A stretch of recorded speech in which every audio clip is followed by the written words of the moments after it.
Yo, it's your man JP from the JP Show. Listen, guys, I just watched the first episode of the Kanye West story. I don't know the official title of the documentary, but it's Kanye West documentary on Netflix. So I just watched the first episode of the documentary, and man, yo, Kanye is incredible. Kanye is a genius. He's like 20 years ahead of, time.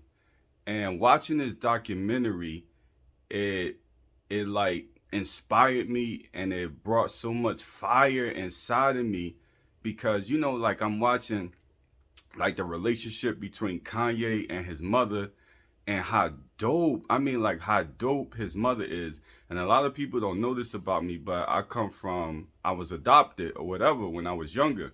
So I kind of come from a broken family, a broken home, and all this type of stuff. And looking at the relationship that Kanye had with his mother and how supportive even she could see, in a documentary watching it, me watching it, I could tell that she's looking at Kanye and she's like, he's a little arrogant, but he's humble as well, and he has all these other traits. And she even had a conversation with him, like, yo, you know, basically saying like you may have to be a little arrogant to get your point across, to get yourself to that place, because a superstar can't get on the mic and be like, you know, I guess I'm a superstar.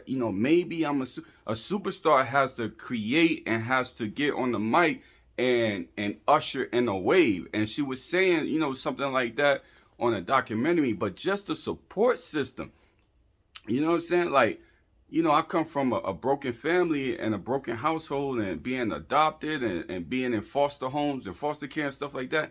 And to see like a black woman and she just like super duper supportive of Kanye and she had his back. You could tell, and I'm just on the first episode, but you could tell that she has his back no matter what. You know what I'm saying? Because she recognized that yeah, he may have some flaws or whatever, but he got more glory than he got flaws or whatever the case is.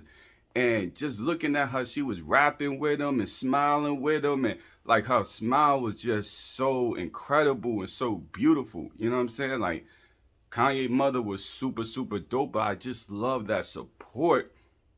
Because keep it a buck, from what I'm understanding and just looking at the documentary, is basically, what I'm saying, Kanye probably grew up with just basically like him and his mother. So it's just them two, for a very long time in their life.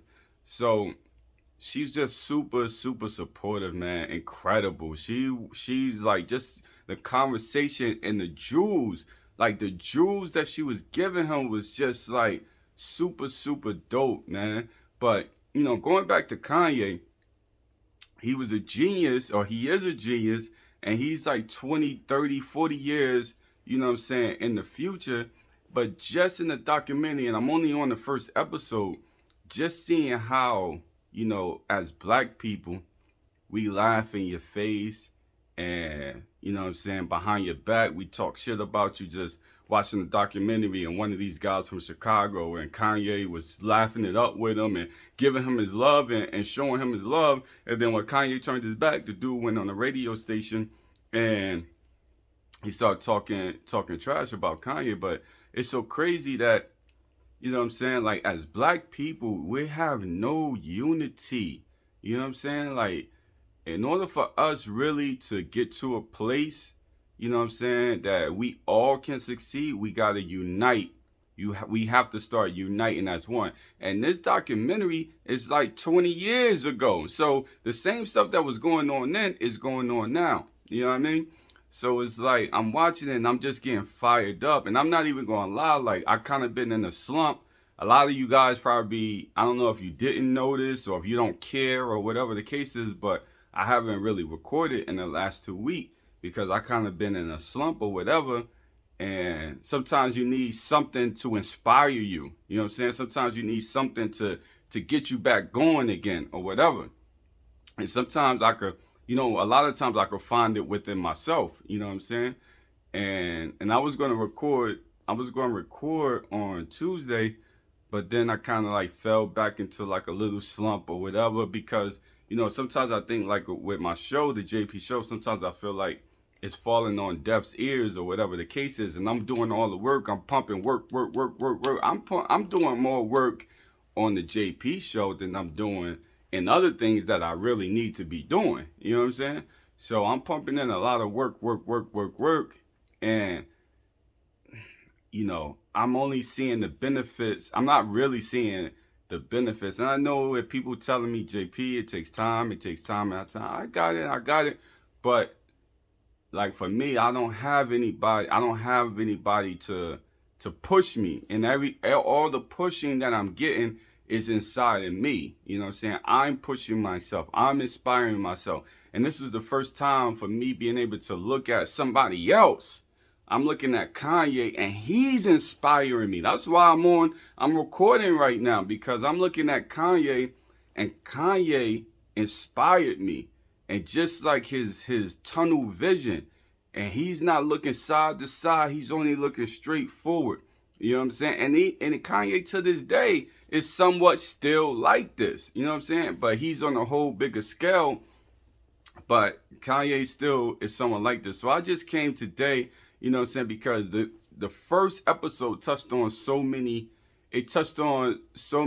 things in life, you know what I'm saying, coming from the bottom, trying to find your way or whatever, moving from, place to place, you know what I'm saying.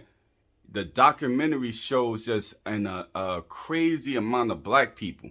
Like, I really only seen so far maybe 2 white people in this whole documentary. The documentary shows like a massive amount of black people, and it's like nobody's believing in him. And that's how it be like with me sometimes. And I'm really not trying to compare myself, but I just got inspired by him. You know what I'm saying? Like, I be telling people, I be giving people gifts, and I be giving people like ideas, and people like, oh, JP, you crazy, da da da, and they don't be like taking heed or listen. I'm like, yo, son, this is a great idea. You know what I'm saying? Like, listen to what I'm saying, boom, boom, boom. But they be like, you know what I'm saying?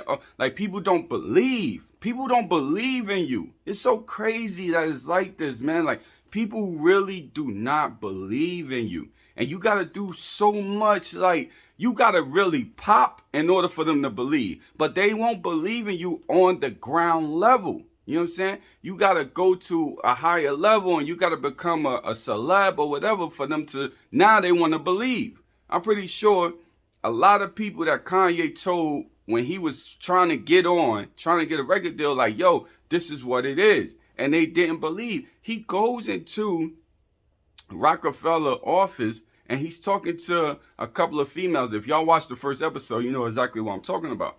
He talked to a couple of females or whatever, and he's playing dope music. Like, he's playing the music that we're listening to in our house right now. He's playing those records, and they're ignoring him.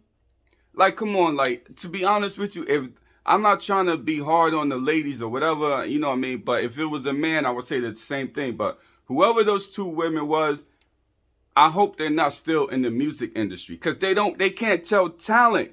You got to be able, the reason why if you're an A&R or whatever is because you are there to search out the talent, the next. And if you can't search out the next, if you don't have the ear, a lot of people are in these positions because somebody put them in the position because they know somebody, but they really don't have the ear. You know what I'm saying? When they were in these offices, they're an executive or whatever the case is, they're in the music industry, and they just put anybody, oh, my cousin, you know, and they put their cousin in as an A&R or whatever. But you have to have an ear for sound.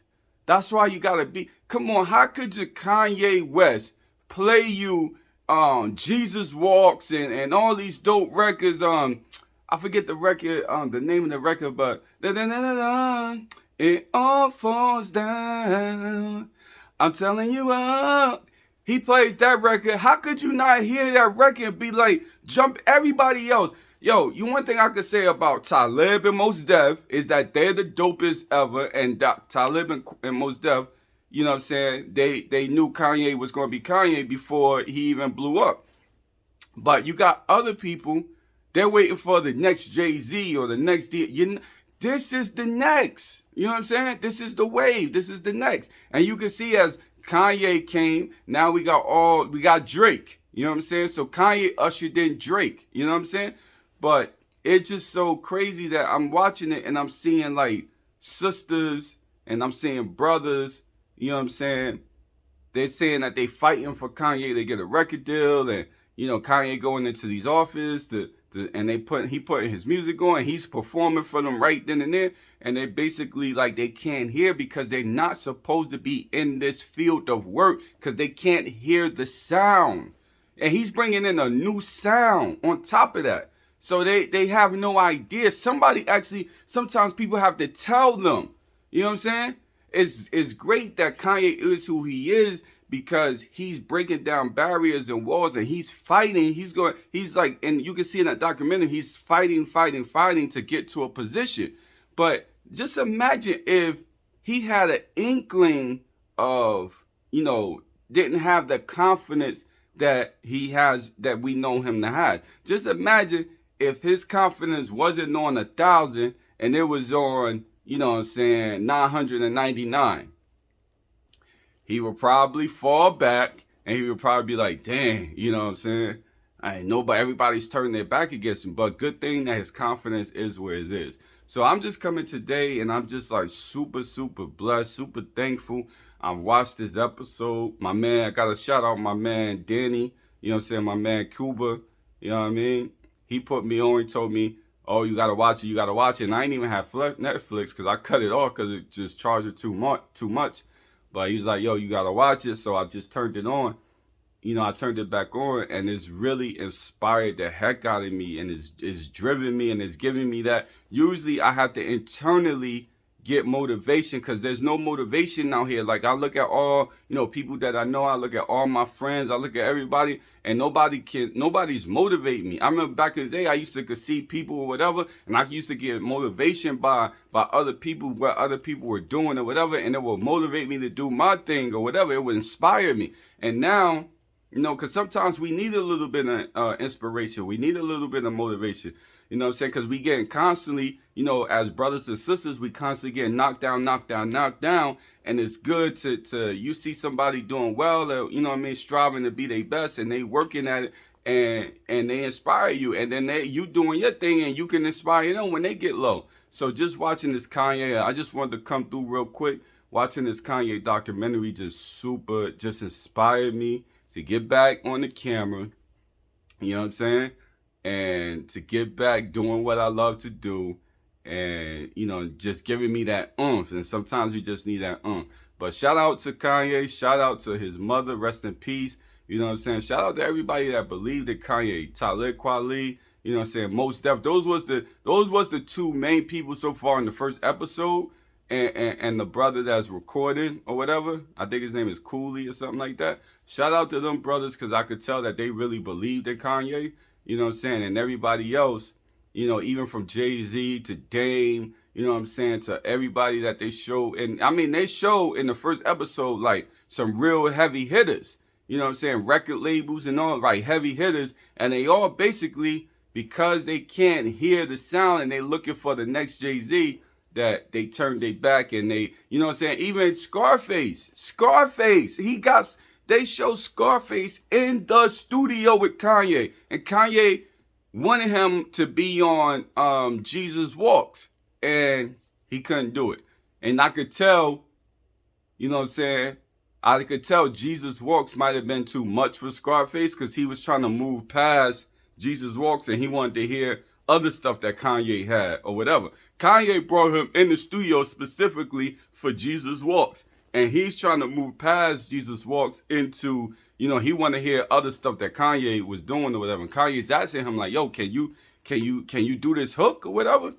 But the song came out fire without Scarface or whatever. But I can see Scarface on that song. But I don't know if Scarface could see himself because sometimes you got to be able to see yourself. You got to be able to hear yourself on the record. And I don't know if he was able to do that. But dope documentary, super dope, and definitely I ask everybody that's watching this video right now to watch the Kanye West documentary. Definitely inspired me. I love y'all. JP Show coming back to you next Tuesday. I love y'all. Peace. I'm out.